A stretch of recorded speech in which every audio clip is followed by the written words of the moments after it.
Welcome to the Fear and Greed Business News Afternoon Report for Tuesday, the 16th of January, 2024. I'm Sean Aylmer. Every afternoon, we've got the 5 stories that happened today that you need to know about. Story number 1, local shares fell to 4-week lows today, with the S&P ASX 200 closing down more than 1% to 7,415 points. Pretty much all sectors were in the red, with utilities, energy and materials all down sharply. In fact, more than 75% of the top 200 ended lower. Bad news out of Europe. The region's biggest economy, Germany, shrank in the final 3 months of last year, pushed the ASX lower, particularly since Wall Street was closed overnight for the Martin Luther King holiday. The big miners tumbled. Fortescue Metals Group was off more than 2%, while BHP, Woodside, Rio and Santos were all off more than 1.5%. All the major banks were lower. CSL fell 1.6%, while Woolies, Transurban and James Hardie all did about the same. A few notable moves around: the damaging storms that forced the closure of Dreamworld and White Water World on the Gold Coast over Christmas and New Year has left a financial hole for Coast Entertainment, that was previously known as Ardent Leisure. Its share price fell today.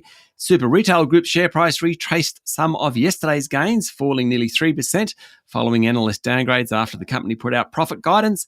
And retailer Lovisa was another to fall sharply today, down more than 5%.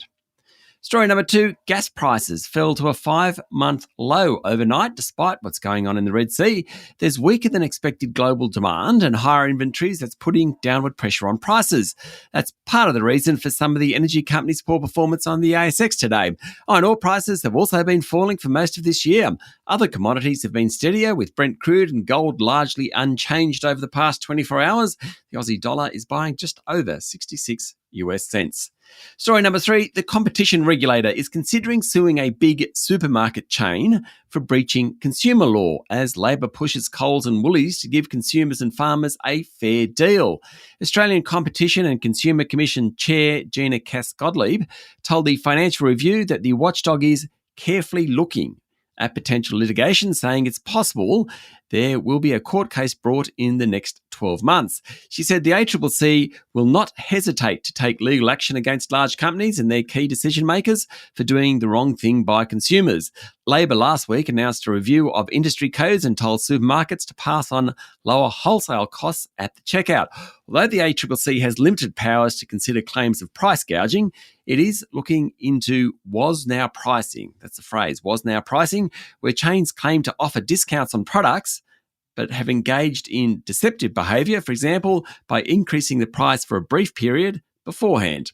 Story number 4, Rio Tinto's flagship iron ore division has delivered its best export volumes in 5 years, but its shaky relationship with the Mongolian government is crumbling, shall we say, after a new tax grab related to Rio's giant copper mine in the country. Rio shipped 332 million tonnes of iron ore from Western Australia last year. That's the second biggest year on record, at a time when prices remain elevated. Rio hinted it might do even better this calendar year, but it said it's received a fresh claim from the Mongolian Tax Authority related to one of its mines, the Oyu Tolgoi. The copper mine is slated to be one of Rio's most important assets in the decades ahead, and in fact the company spent about $3.3 billion buying out minority shareholders in recent years. Last year, Rio agreed to waive a $2.4 billion debt owed by Mongolia in an attempt to smooth relations between the company and the government. But now it's received a new tax claim dating back to 2019 and 2020 for about $80 million.